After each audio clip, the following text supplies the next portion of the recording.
আসসালামু আলাইকুম। আশা করি সবাই ভালো আছেন, সুস্থ আছেন। দেখেন দর্শক, আপনাদেরকে একটা জিনিস দেখাইতে চাইতেছি।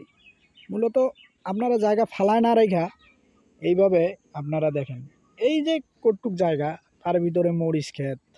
আপনার দেখেন ওই সাইডটায় হয়তো ঘাস করছে, এই সাইডটায় হয়তো কি কি করছে আপনাদেরকে দেখাইতেছি। এখানে আপনাদের লাউ গাছ দেখেন কত সুন্দরভাবে, কেবল হয়তো লাউ গাছগুলো গাছছে, হয়তো 10-15 দিনের ভিতরে ইনশাল্লাহ ফল দিবেন, লাউ ধরবে। তো এই সাইডটাতে দেখেন কপি গাছ গাছছে। তো দেখেন কত সুন্দর। তো এইভাবে আপনারা যদি জায়গা ফালায় না রেখা জায়গাগুলো কাজে লাগান, তো দেখেন আমাদের সবজির বাজারে গেলে সাধারণ মানুষের মাথা খারাপ দাম দেখে। তো আপনারা জায়গা ফালায় না রেখা এরকম যদি আপনারা সুন্দর করে আপনারা কিছু একটা করেন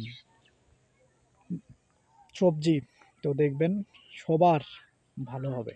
এই আশা করে ভিডিও শেষ করছি। ভালো থাকবেন, সুস্থ থাকবেন, সবার কাছে ছড়িয়ে দেওয়ার চেষ্টা করবেন।